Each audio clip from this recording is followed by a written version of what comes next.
So last video, Jordan picked the debt snowball. Smallest card first, roll the payment forward, the whole thing. Great plan. Except there's a problem nobody mentions when you're hyped up about a debt payoff method.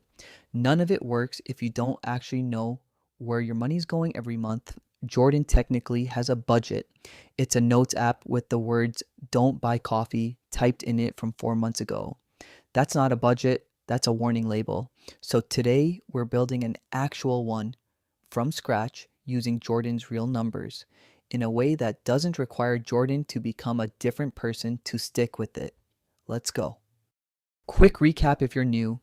This channel follows Jordan, 26, 3 credit cards, currently snowballing debt, through the actual process of getting his money together. No shame spiral, no, just stop buying lattes, just the real math and the real decisions. If you watched the last video, you know the debt plan. Today's about the budget that makes that plan possible. Here's the thing about the debt snowball we talked about last time. It only works if there's actually extra money to throw at the smallest debt.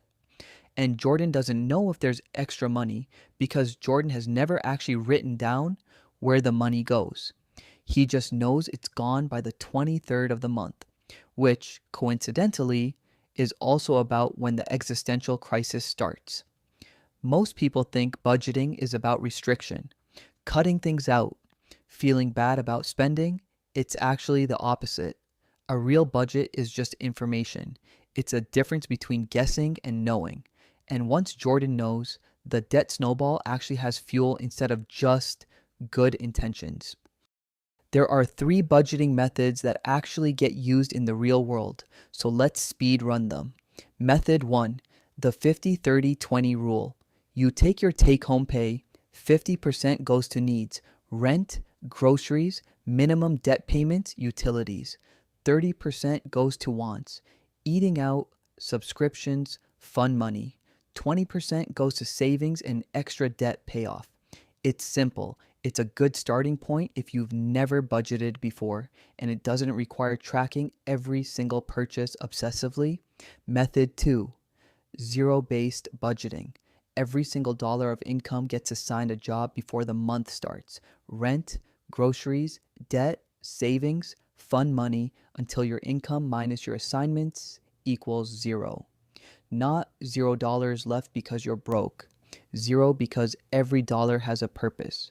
This one takes more setup but gives you the most control, and it's genuinely the best method if you're aggressively paying off debt because you can see exactly how much extra you can throw at that snowball every single month.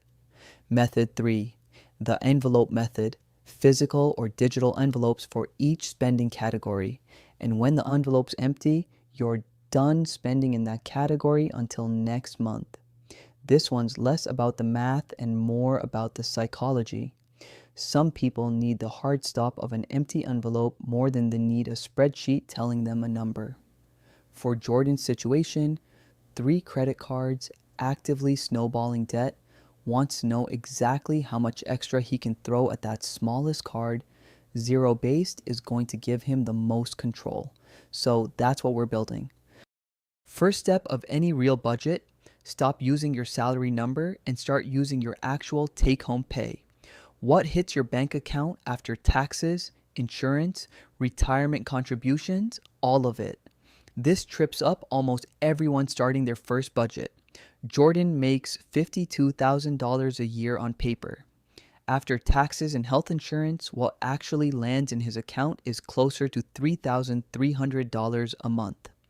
That number, the real number, is what the whole budget gets built around. Not the number on the offer letter, the number in the bank account. Next, list every fixed expense, the stuff that's the same amount every month whether Jordan likes it or not. Rent, which just went up to $1,400. Car payment, $310. Phone bill, $65. Internet, $50. Minimum payment on all 3 credit cards combined. Remember those from last video. Roughly $185 a month just in minimums. Add that up, $1,400 $400 plus $310 plus $65 plus $50 plus $185. That's $2,010 a month gone before Jordan makes a single spending decision. Out of that $3,300 take home, there's $1,290 left to work with. This is usually the moment where budgeting stops feeling abstract and starts feeling real. Most people have never actually added up their fixed costs in one place before. Now the harder part, variable expenses, and this is where people lie to themselves the most, not on purpose, just optimistically. Groceries. Jordan guesses $150 a month. Reality, once he actually checks his bank statement, $340. Gas, guessed $80. Actual $110. Subscriptions. Jordan forgot he had 2 streaming services, a gym membership he's used twice this year, another $60 he didn't even remember signing up for. This step only works if you pull actual bank statements instead of guessing from memory, because memory is where budgets go to die. Once Jordan does that honestly, groceries $340, gas $110, subscriptions $60, plus some baseline for eating out and random purchases, say $180. That's roughly $690 a month in variable spending. Once he's honest about it instead of optimistic about it, $1,290 remaining minus $690 in variable expenses leaves $600. That $600 is the number that matters most in this whole video. That's the money that decides how fast Jordan actually gets out of debt versus how long he stays stuck paying minimums forever. Zero-based budgeting says every dollar gets a job, so here's a plan. $400 goes straight into the debt snowball, on top of the minimums, targeting that smallest credit card. $100 goes into a small emergency cushion, not optional, because without one, the next unexpected expense goes right back onto a credit card and undoes all of this. And $100 stays as breathing room. Actual fun money, guilt-free, because a budget that has zero room for enjoyment is a budget people abandon by week 3. $400 plus $100 plus $100 equals that $600. Assigned on purpose before the month even starts. That's zero-based budgeting. Every dollar has a job. Here's the part that matters more than the math. Honestly, the reason most budgets fail isn't bad math. It's that people build a budget that assumes they're a different, more disciplined version of themselves, and they actually are. If Jordan builds a budget with $0 for fun and tells himself he'll just be good, that budget lasts about 11 days. The budget that actually survives contact with real life is the one that plans for the version of Jordan that exists right now.